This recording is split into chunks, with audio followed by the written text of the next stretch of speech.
లేదు.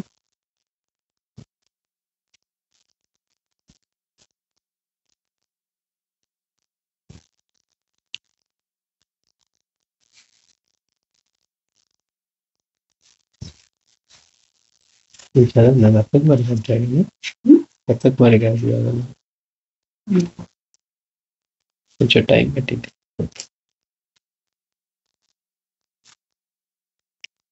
అద్వితీయమైన అవతార పురుషులు మన మాస్టర్ శ్రీమతి రత్నకుమారి గారు. శ్రీమతి రత్నకుమారి శ్రీ మధుసూదన్ దంపతుల జీవితంలో సంభవించిన వారి పుత్రుని మరణం వారిని ఎంతగానో కృంగతీసింది. ఆ మరణం ఒక మంత్రమై వారికి శ్రీ ఎకిరాల భరద్వాజ్ గారి పరిచయాన్ని సిద్ధింపచేసింది. అతనికి రాజుకి కనుక వ్రణం లేవటం వల్ల మళ్ళీ ఆయన వెతుక్కుంటూ వచ్చినట్టు. అంటే ఒక్కోసారి కొన్ని సంఘటనలు మహాత్ముల దగ్గరికి తీసుకువెళ్తాయి. ఈవిడికి బిడ్డ పోవటం అనేది అది ఇంతటి మహనీయులైన మాస్టర్ దగ్గరికి తీసుకువెళ్ళగలిగింది. ప్రథమ దర్శనంలోనే శ్రీమతి రత్నకుమారి గారు ఇది రామావతారమా కృష్ణావతారమా అన్న ఆనందాశ్చర్యాలకి లోనై వారినే తమ గురువుగా స్వీకరించారు. అది చూడండి, మాస్టర్ గారితో అప్పటికి మాట్లాడాల. వెళ్ళి వారింట్లో మాస్టర్ గారు వస్తారు విజయవాడలో, వాళ్ళ సత్సంగం ఉందంటే వెళ్ళారట. వెళ్ళి ఆవిడ ఎంతో దుఃఖంలో ఉన్నారు. మాస్టర్ గారిని అడిగితే ఎందుకు తనకి ఇలా జరిగింది, బిడ్డ ఎందుకు చనిపోయాడు చెప్తారేమో అని అట్లా కనుక్కోవాలనుకున్నారట. కానీ వెళ్ళి మాస్టర్ గారిని చూడగానే ఏమంటున్నారు, అవన్నీ మర్చిపోయారు. మర్చిపోయి ఇది రామావతారమా కృష్ణావతారమా అనుకుంటున్నారట. అంటే ఆయన అలా తేజస్తో వెలిగిపోతూ ఉన్నారు.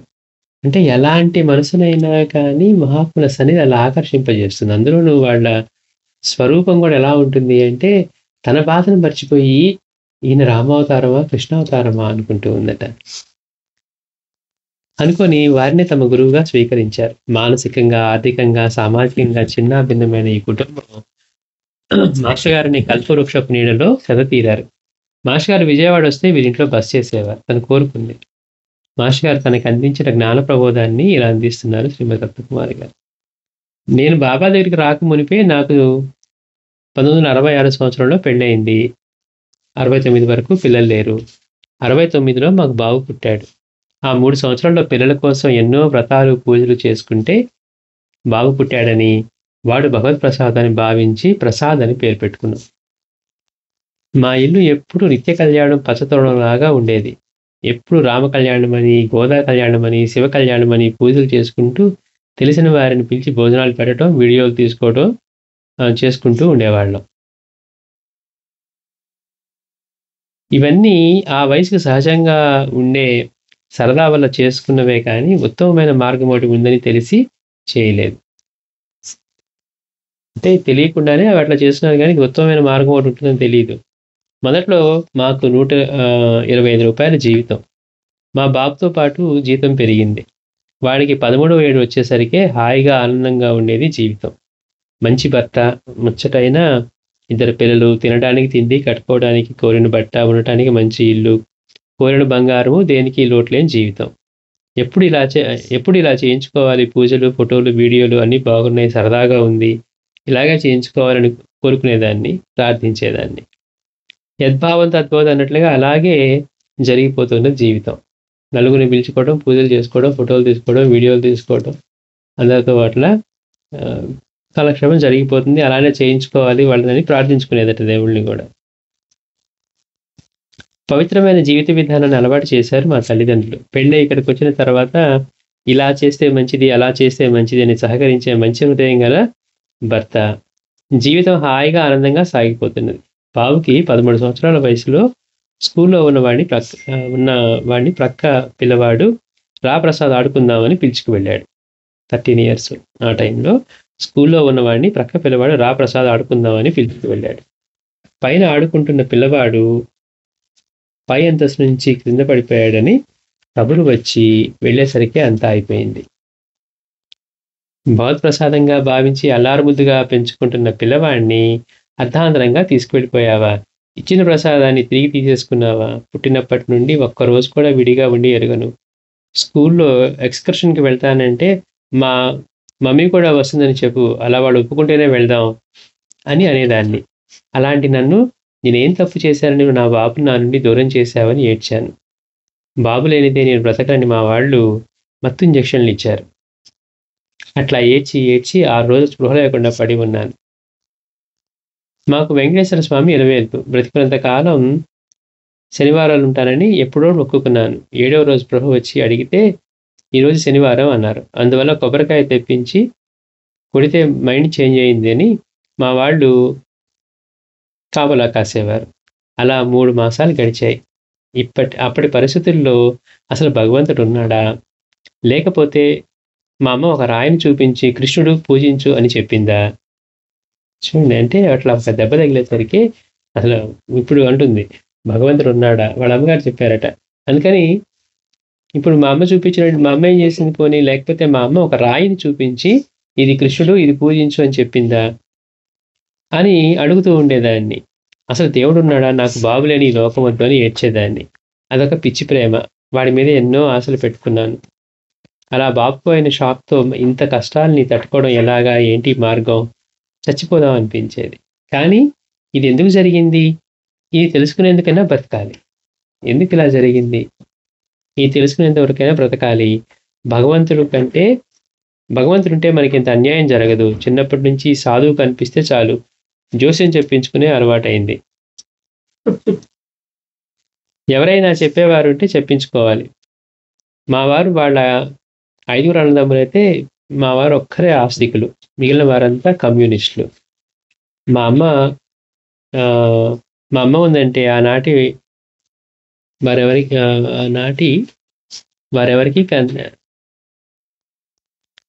5 అన్నదమ్ములు, మా వారు ఒక్కరే ఆస్తికులు, మిగిలిన వారంతా కమ్యూనిస్టులు. మా అమ్మ ముందంటే ఆనాటి వారెవరికి తప్పింది, ఈనాడు తప్పుకోవడానికి మనమెంతటి వారం అని అనేది. మా అమ్మ ఉండుంటే ఆనాటి వాళ్ళకి తప్పింది, ఈనాడు తప్పుకోవడానికి మనమెంతటి వారం అనేది. మా చెల్లి వాళ్ళు షిరిడి దగ్గర ఉండేవారు. అక్కడి నుంచి వస్తూ సాయి సచ్చరిత్ర హేమాత్ పండిత్ తెచ్చి ఇచ్చింది చెల్లెలు. తీసి చదువుతూ దేవుడేంటి, గోధుమలు విసరడం ఏంటి, మనకి ఇది అర్థం కాదులే అని నవ్వుకొని అటక మీద పెట్టారు. వాళ్ళ చెల్లెలు షిరిడీలో ఉండేదట. బాబా దగ్గర బుక్ తెచ్చిస్తే బుక్ చదివి, బాబా గోధుమలు విసిరేవారు కదా, దేవుడు ఏంటి గోధుమలు విసురుకోవడం ఏంటి అని చెప్పి తీసుకెళ్ళి అటక మీద పెట్టిందంట బాబా బుక్. నా లోకమంతా బాబుతోటే. ఈ లోకంలో ఇంకేమీ కనిపించినంతగా ఉండేది. వాడి మీద ప్రేమ అనే ఆ కాస్త కామెర్లు తొలగితే తప్పితే కనిపించదేమో దైవం అన్న రీతిన జరిగిందేమో అన్నట్లుగా ఇప్పుడు అనిపిస్తూ ఉంది. అప్పుడు అలా బాధపడింది. తర్వాత అనుకున్నారు అంటే అదంతా తొలగితే కానీ దైవం కనిపించటేమో అని ఇప్పుడు అనిపిస్తూ ఉంది. అప్పుడు అటక మీద ఉన్న పుస్తకం తీసి చదవటం, బాబాను తీసి పూజలో పెట్టడం జరిగింది.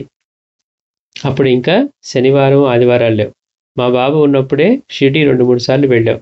మా బావగారు వాళ్ళు ఎప్పుడు మమ్మల్ని మీ జీవితం అంతా షిరిడీకి తిరుపతికి తిరగటానికి చాలదు అని హాస్యం చేస్తూ ఉండేవారు. ఆ హాస్యమే అపహాస్యమైంది. చేసిన పూజలు చాలు, ఇక ఎత్తేసే ఈ దుకాణాన్ని అని ఆయన పూజలు చేయడం మానేశారు. ఆ పిల్లవాడు పోయినప్పటి నుంచి ఇలాగ చేసిన పూజలు చాలు, ఇంకెత్తే దుకాణం అన్నారట. అటువంటి పరిస్థితుల్లో ఇంటి ప్రక్క వాళ్ళ వ్యాపార రీత్యా చేయించుకున్న బాబా క్యాలెండర్ ఇచ్చారు.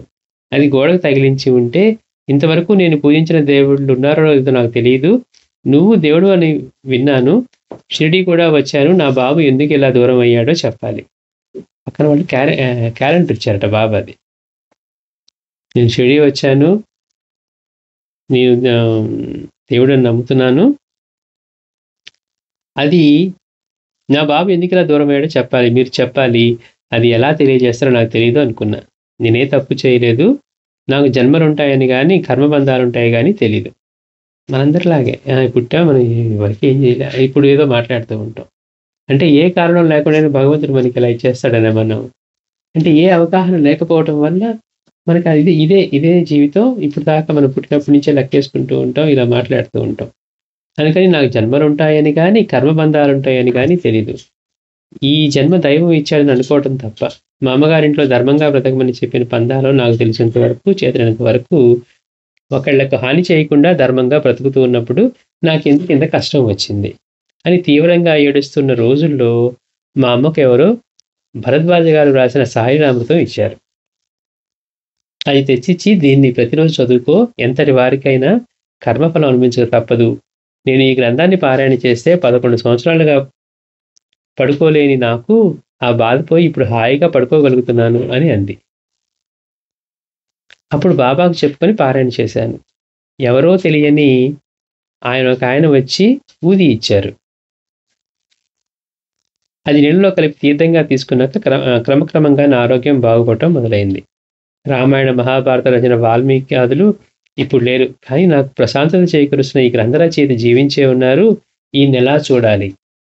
చూడండి వాడికి క్యూరియాసిటీ ఎలా కలిగింది. రామాయణ, భారతాలు రచించినటువంటి వాడైతే లేరు. కానీ ఈ గ్రంథం చదివిన తర్వాత వాడికి కొంచెం ప్రశాంతత వచ్చింది కదా! కాబట్టి నాకు ప్రశాంతత చేకూరుస్తున్న ఈ గ్రంథ రచయిత జీవించే ఉన్నారు. ఈయనెలా చూడాలి? నన్ను తీసుకువెళ్ళేవారు ఎవరూ లేరు అని బాధపడ్డాను. సత్సంకల్పం అయితే బాబా నెరవేరుస్తారన్నది నిజం. అంతకుముందు అప్పుడప్పుడు స్టెల్లా కాలేజ్ దగ్గర మందిరానికి వెళ్ళేదాన్ని. నా కష్టం వాళ్ళకి తెలియదుగా. అర్ధరాత్రి, అపరాత్రి కనుక ఆ మందిరానికి వస్తాను కనుక వాడు నన్ను భక్తురాలనుకొని ఈ స్తోత్రం చదువుకొని ఒక చిన్న పుస్తకాన్ని ఇచ్చారు. దాని మీద మాస్టర్ గారి అడ్రస్ ఉంది. నాకు తెలిసిన శ్రీమతి అనే కృష్ణ భక్తురాలు ఒక ఆమె ఉంటే ఆవిడను ఆ అడ్రస్ ప్రకారం నన్ను తీసుకెళ్ళమ్మా అని అడిగితే ఆమె నన్ను విజయవాడలోని సత్యనారాయణపురంలోని ఒకళ్ళ ఇంటికి తీసుకువెళ్ళింది. అక్కడ సత్సంగం జరుగుతూ ఉంది. అక్కడికి వెళ్ళి భరద్వాజ్ గారు ఎప్పుడు వస్తారు అని అడిగితే రేపే వస్తారు అని చెప్పారు. ఇప్పుడు అనిపిస్తుంది పువ్వు వికసించే టైం వస్తే ఆగదు అని. ఆ మర్నాడు బయలుదేరాను భరద్వాజ్ గారిని చూడటానికి. అది మే నెల. ప్రేతమైన ఎండలు, ఆహారం లేక దెబ్బతిన్న శరీరం. అసలు ఎండమొహం చూడక కొన్ని నెలలైంది. అంత ఎండలో వెళ్ళేసరికి దేవుడు కనిపించినట్లుగా అయింది ఎండలో. అరే ఎవరన్నా చూస్తే మైండ్ చేంజ్ అయింది అని అంటారేమో అనే భయం. తీరా వెళ్ళేసరికి అది మా చెల్లెలు వాళ్ళ బంధువుల ఇల్లు. అయ్యయ్యో ఇట్లా వచ్చిందేమో అని నవ్వుతారేమో అంటే తెలుసు కదా వాళ్ళకి. భరద్వాజ గారిని ఏమి అడగొద్దు అని నాకు నేనే చెప్పుకున్నా. అప్పటికి మాస్టర్ గారు అనే పదం కూడా తెలియదండి. అంటే ఆయన మాస్టర్ గారు అంటారని కూడా తెలీదు. మేము వెళ్ళిన తర్వాతనే ఆ ఇల్లు ఆయన భరద్వాజ గారిని స్కూటర్ మీద తీసుకొచ్చారు. మాస్టర్ గారిని స్కూటర్ మీద తీసుకొచ్చారు. ఎక్కడో ఒక మూలగా ముడుచుకొని కూర్చున్నా. అప్పటికి బాగా చిక్కి శల్యమై ఉన్నా. వారు భోజనం చేసిన తర్వాత మాస్టర్ గారు ఒక్కపొడి తింటూ సోఫా మీద కూర్చొని ఉన్నారు. అప్పుడు శ్రీమతి గారు వెళ్ళి నన్ను చూపిస్తూ వీళ్ళ బాబే అని చెప్పింది. నేను ఒక్కసారి వారి వంక తేరిపారా చూశాను. చూడగానే ఇది రామావతారమా, కృష్ణావతారమా అని అనిపించింది. అక్కడికి వెళ్ళంగానే నాకేమీ అడగాలనిపించలేదు. ఏమనుకుంది కదా అడగకూడదని. ప్రశాంతంగా ఉంది. ఆయన వచ్చింది కమ్మవారింటికే కనుక భోజనానికి మరింటికి కూడా కేక వేయొచ్చు అంటే పిలవచ్చు అని అనుకున్నా.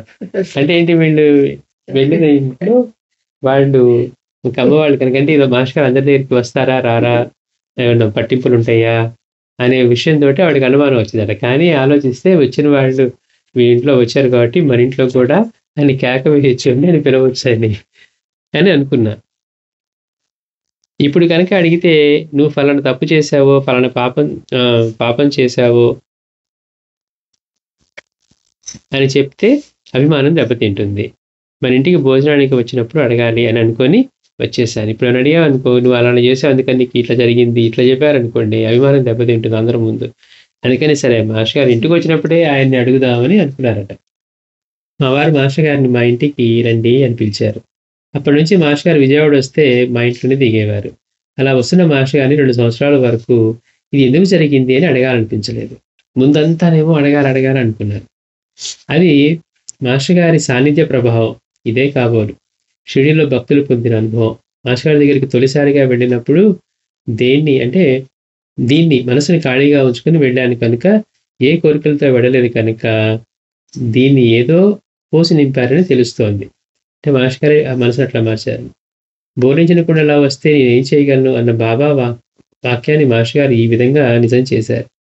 ఎందుకంటే నాలో కేవలం దైవం ఉన్నాడా లేడా అనే సందేహమే తప్ప మరే కోరిక ఏమీ లేదు. కనుక ఖాళీగా ఉన్న నా మనసుని విశ్వాసంతో నింపారని నాకు బాగా తెలిసింది. ఆ తర్వాత 2 ఏళ్ళకి ఒకసారి అడిగాను, మాస్టర్ గారు ఈ పూజలు ఇవన్నీ ఎందుకు చేస్తున్నానంటే బాబా చేస్తున్నానంటే బాబా ఎందుకు పోయాడో తెలుసుకుందామని. తెలుస్తుందంటారా?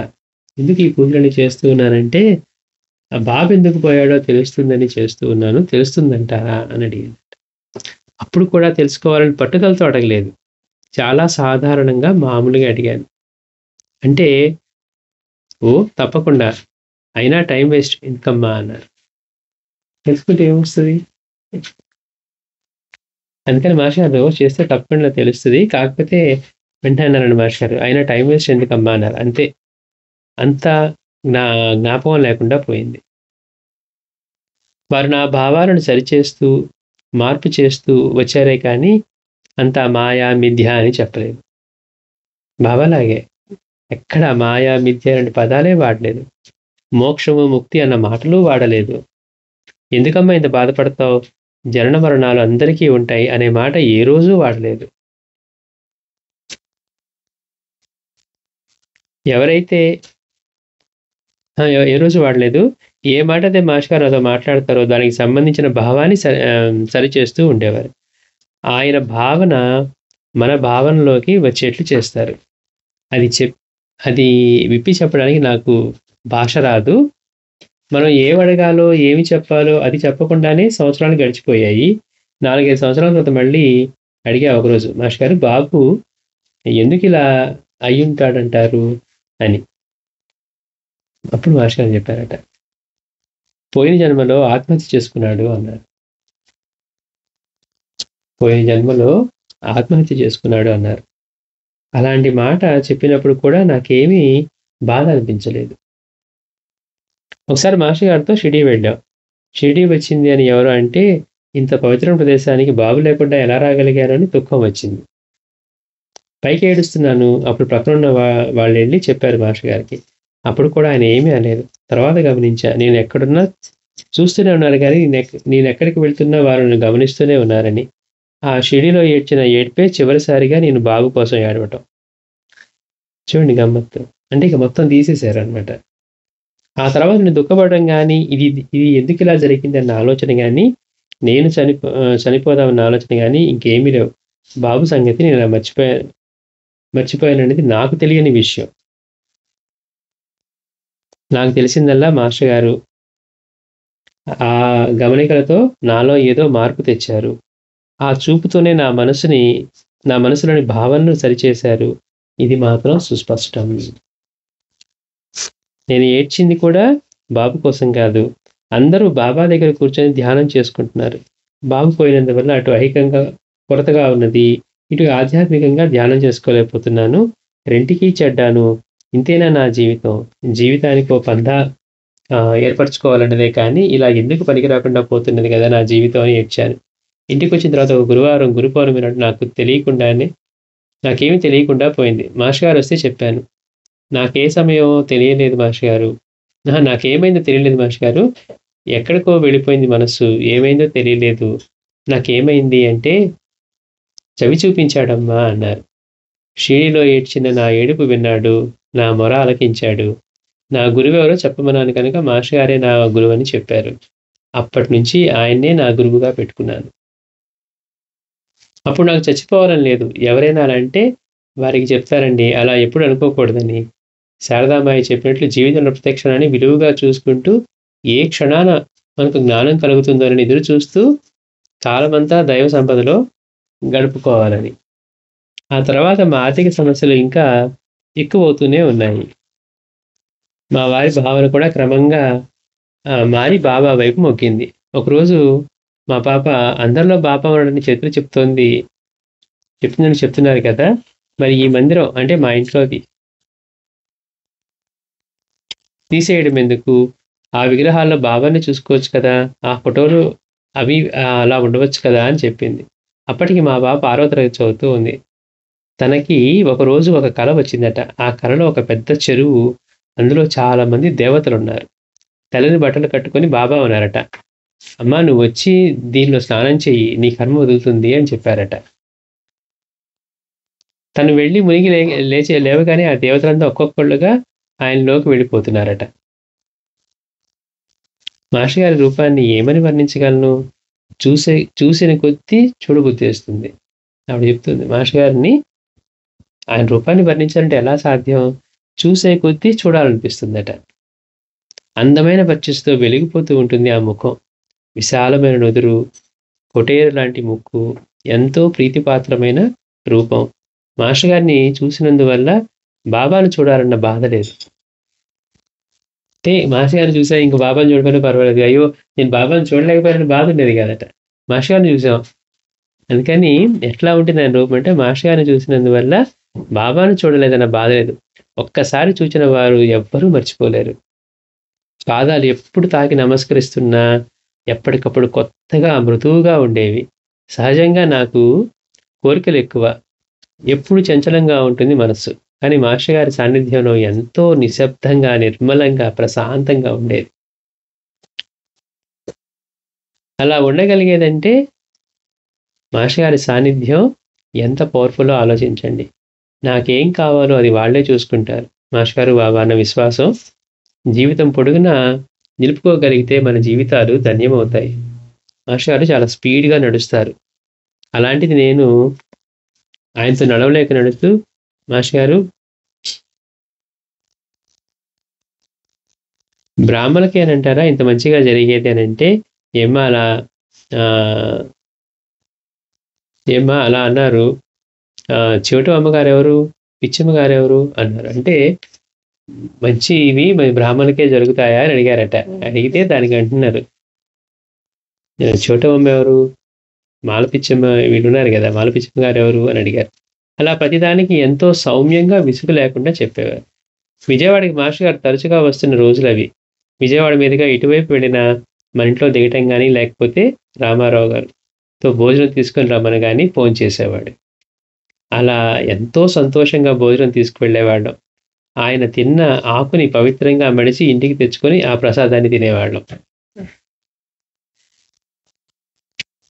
అంటే ఒకసారి ఆ భక్తి కలిగితే అలా ఉంటుంది. మాస్టర్ గారికి భోజనం పెట్టిన తర్వాత ఆకుని మళ్ళీ పడేయకుండా ఇంటికి తెచ్చుకొని దానిలో ఉన్న మెతుకులు తీసుకునేవాళ్ళంట ప్రసాదంగా. ఆ ఆకుని పవిత్రంగా మడిచి ఇంటికి తెచ్చుకొని ఆ ప్రసాదాన్ని తినేవాళ్ళం. ఆయనంటే అంతటి కృపావం ఏర్పడటానికి మాస్టర్ గారు మాకేం చేశారన్నది, లీలామృతంలో బాబా ఎంతమందికి ఏం చేశారో మాస్టర్ గారు కూడా మాకు అదే చేశారన్నది నెమ్మదిగా అవగాహనకి రావడమే కారణం. మాస్టర్ గారిని చూడకుండా ఉండలేం. చూడండి, ముందంతా బిడ్డ కోసం, గురువు జీవితంలోకి వచ్చిన తర్వాత మిగిలినవన్నీ మారిపోయాయి. అన్నీ కూడా ఆయనే మార్చారు. ఇప్పుడు ఏమంటుంది, మాస్టర్ గారిని చూడకుండా ఉండలేం. ప్రతి 15 రోజులకు ఒకసారి మాస్టర్ గారిని చూడాలని, ప్రతి నెలా షిరిడీని దర్శించాలని ఉండేది. షిరిడీకి వెళ్లకుండా ఉండాలనిపించేది. అదే మాట మాస్టర్ గారిది. అంటే ఏమ్మా ఎక్కడున్నా ఆయన ఇచ్చిన పనిగా భావించి చేసుకోవడమే ఆయనకి ఇష్టం అన్నారు. అంతే, ఇక షిరిడీకి వెళ్ళాలన్న భావన సమసిపోయింది. అట్లా ఒక్కొక్క మాటతో నా భావనలో మార్పు తెచ్చేవారు. ఈ పాత్రని కడిగేస్తూ వచ్చారు. ఇట్లా జరుగుతూ ఉండగా ఈయన బయటికి వెళ్ళి బిజినెస్ చూసుకోవడం, అంటే వాళ్ళ హస్బెండ్ పట్టించుకోకపోవడం వల్ల బిజినెస్ దెబ్బతింది. మా ఆర్థిక పరిస్థితి చిన్న భిన్నం అయిపోయింది. బాబా దగ్గరికి వచ్చిన తర్వాతనే వీళ్ళు ఇలా అయిపోతున్నారు అని అందరు అన్నారు. ఈయన ముస్లిం ఇంట్లో పెట్టుకుని పూజలు చేస్తున్నారు కాబట్టి ఇలా అయింది అని మా అత్తగారు వైపు మా చేతి ప్రసాదాన్ని తినకపోవడం, మా ఇంటికి రాకపోవడం, మా పుట్టింట్లో కూడా అలజడి లేవటం జరిగింది. కానీ నా అదృష్టం ఏంటంటే ఎవరేమనుకున్నా మా వారి మనసు మాత్రం మారలేదు. ఆయన సహకరిస్తుంటే నాకేం భయం. ఒకసారి షిరిడీ వెళ్ళొచ్చిన 20 రోజులకే మళ్ళీ షిరిడీ బయలుదేరాను. నాకు లోపల జంకుగానే ఉన్నది. బంధువులంతా నాకు బాబా పిచ్చి పట్టిందని అంటున్నారు. మాస్టర్ గారిని అడిగితే ఆయనకి ఇష్టమైనంత వరకు తప్పు కాదమ్మా అన్నారు. అంటే ఇన్నిసార్లు వెళ్తున్నా వాళ్ళ భర్త అడ్డు చెప్పినంత వరకు, ఆయనకి ఇష్టమైనంత వరకు కూడా తప్పు కాదమ్మా అన్నారు. అది ఎంతో ధైర్యాన్ని ఇచ్చింది. ఆ తర్వాత ఎన్నోసార్లు షిరిడీ వెళ్ళాను. అది అని కాదు ముఖ్యం. అక్కడి నుండి ఏం తెచ్చుకుంటున్నాను? ఎన్నిసార్లు షిరిడీ వెళ్ళామనేది కాదు ముఖ్యం. అక్కడి నుంచి ఏం తెచ్చుకుంటున్నాను అనేది ముఖ్యం. ఇది బాబా చిత్ర పారాయణ వల్ల, మాస్టర్ గారి బోధన వల్ల, వారి సందర్శన వల్ల కలిగిందనేది నా దృఢ విశ్వాసం. ఒకసారి నేను మాస్టర్ గారిని, ఆడవాళ్ళు మళ్ళీ జన్మలో ఆడవాళ్ళగానే పుడతారా మాస్టర్ గారు అని అడిగాను. ఆడవాళ్ళు మళ్ళీ జన్మలో ఆడవాళ్ళగానే పుడతారా మాస్టర్ గారు అని అడిగాను. అప్పుడు ఆయన, ఏమ్మా ఎందుకు నీకు ఆలోచన కలిగింది అని. స్త్రీ జన్మలోనే తరింపు తేలికమ్మా అన్నారు. చూడండి, స్త్రీ జన్మలోనే తరింపు తేలికమ్మా అన్నారు. అలా ఎప్పుడైతే అన్నారో అప్పుడే స్త్రీ సంబంధమైన నిబంధనలన్నీ అవగాహన కావటం మొదలైంది. అట్లా ప్రతిదీ మాస్టర్ గారు ఏ మాట అయితే అంటారో దాన్ని విడమర్చి చెప్పనవసరం లేకుండానే భావనలోనే మార్పు తెస్తారు. ఒకసారి అర్థం కాగానే ఆర్థికంగానే కాక అన్ని విధాల చిన్నాభిన్నమైన మా పరిస్థితి విన్న మాస్టర్ గారు, వాస్తు తెలిసిన వారిని పిలిపించి ఒకసారి చూపించుకోండమ్మా అన్నారు. అప్పుడు నేనన్నాను, బాబా మీరు మా అండ ఉండగా వాస్తు ఎందుకు మాస్టర్ గారు? మేమెంత ఏడ్చినా సగం పొట్ట నిండా అదే తృప్తిగా ఉంటుంది. మాకు ఇంకే శాస్త్రం అక్కర్లేదు. అయినా బాబా దగ్గరికి వచ్చిన తర్వాత వాస్తు ఎందుకు మాస్టర్ గారు అంటే, ఇంటికి తాళం వేయకుండా వెళ్ళగలిగినంత వరకు వాస్తు కావాల్సిందే అన్నారు. అంటే ఏంటి? మీ ఇంట్లోనే బాబా ఉన్నారని కదా మీ ఉద్దేశం. మరి అట్లానే ఉన్నప్పుడు ఇంటికి తాళం వేయకుండా వెళ్ళగలరా అంటే, మళ్ళీ అన్ని జాగ్రత్త చేసుకొని ఇంటికి తాళం వేసుకుంటూ ఉన్నాం కదా. అంటే ఆయన ఉన్నా కానీ మీ జాగ్రత్తలు మీరు తీసుకుంటున్నారు కదా. అందుకని వాస్తు కూడా అలానే. అంటే ఇవేమి పట్టనప్పుడు ఇంక వాస్తు సంబంధం లేదు. అందుకని బాబా మీరు ఉండగా మాకు మళ్ళీ వాస్తు ఈ శాస్త్రాలు ఎందుకు మాస్టర్ గారు అంటే, మాస్టర్ గారు అన్నారట, అంటే ఇంటికి తాళం వేయకుండా వెళ్ళగలిగినంత వరకు వాస్తు కావాల్సిందే అమ్మా అన్నారు. అలా చూపించినప్పుడు వారు కొన్ని లోటుపాట్లు ఉన్నాయని చెప్పినా ఆ ఇల్లు మారాలని కానీ లేదా ఆ ఇల్లు మా ఇల్లు అని కానీ మాకు అనిపించేది కాదు. అది మాస్టర్ గారు కూర్చున్న ప్రదేశం. రామిరెడ్డి తాతగారు వచ్చారు, అనసూయ మాత వచ్చారు, అక్కలకోట స్వామి పాదుకలు వచ్చాయి. సాయినాథునికి మాస్టర్ గారికి తేడా లేదు. మాస్టర్ గారు వస్తున్నారంటే బాబానే వస్తున్నారనిపించేది. అందుకని అది బాబా ఇల్లు కానీ మాది కాదు. ఒకరోజు అన్నం వడ్డిస్తూ, మాస్టర్ గారు పోయిన జన్మలో షిరిడీలో మీ సాహచర్యంలో ఉండి ఉంటాను. అది ఈ జన్మలో బాబుపై నాకున్న ప్రేమ అనే కామర్లు పోతే కానీ మీరు మళ్ళీ లభ్యం కాలేదు. కొండంత దేవునికి కొండంత ప్రీతితో పూజించలేం కదా.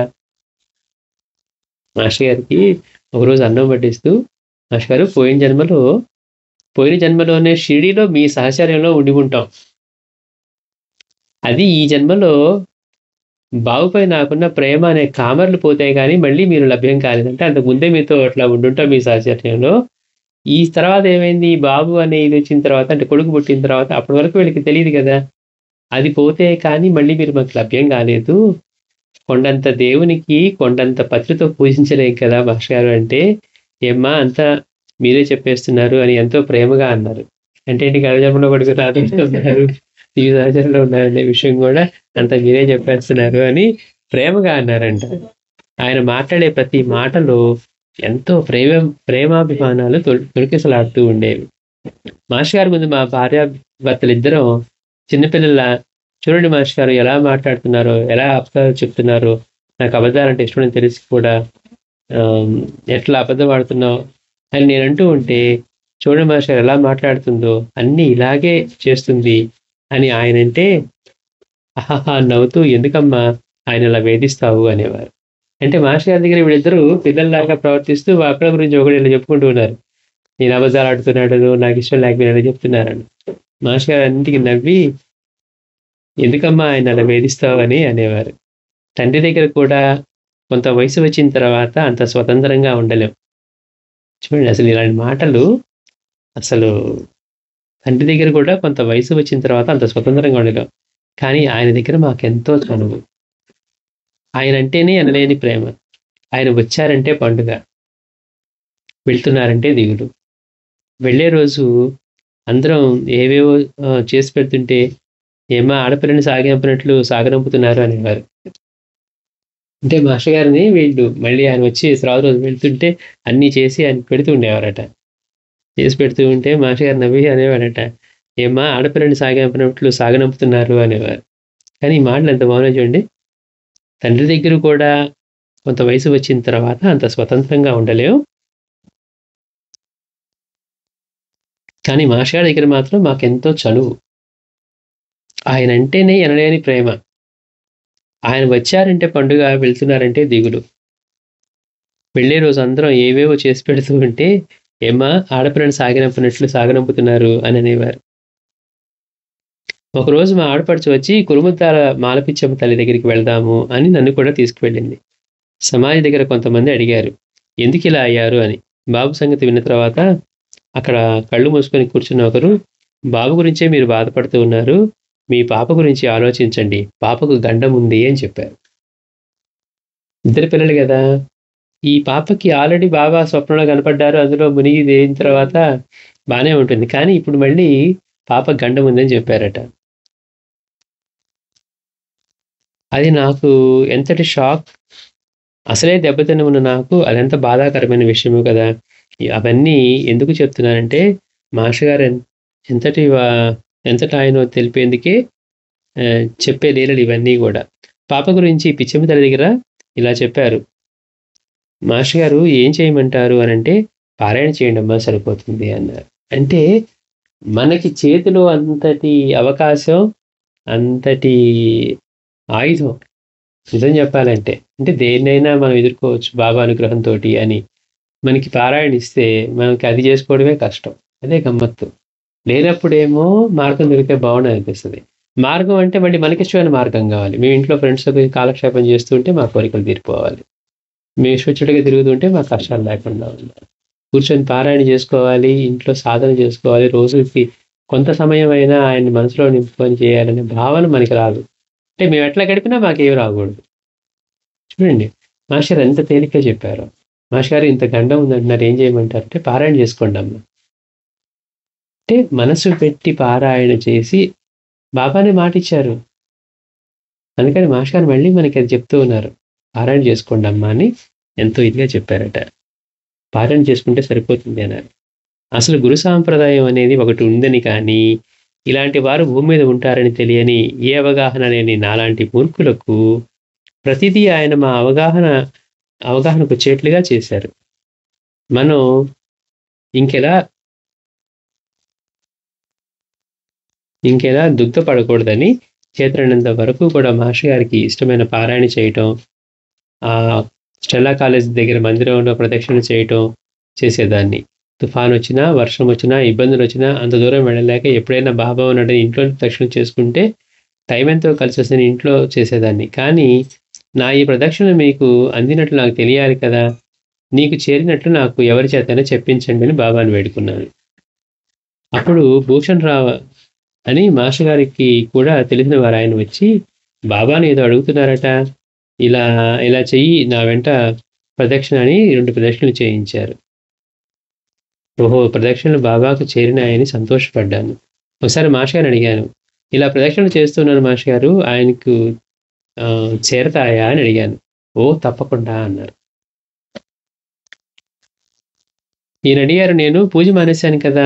ఇప్పుడు మళ్ళీ చేసుకోవాలనిపించింది చేసుకోవచ్చా అని. ఓహ్! చేసుకో అన్నారు. అంటే అంత పూజలన్నీ మానేసాను కదా! అందుకని మళ్ళీ వాళ్ళ హస్బెండ్‌ని అడుగుతున్నారు. అప్పటి నుండి అది పూజగా గాక సేవగా భావిస్తూ వచ్చాను. ఎంత చక్కగా ఉందో భావం. అప్పటినుంచి పూజగా కాక సేవగా భావిస్తూ చేస్తూ ఉన్నాను. ఒకసారి మాస్టర్ గారితో పాటు అయోధ్య వచ్చాడండి. ఆయన 12 సంవత్సరాల పాటు దత్తగఢ్ వెళ్ళి కొండ దిగకుండా ఉండి సాధన చేసుకోవాలని మహాత్ముని దర్శనం చేసుకుంటూ మాస్టర్ గారి దగ్గరికి వచ్చాడు. పడుకోవటానికి నేను మందిరంలో పడుకుంటానులే. అది మందిరమే నా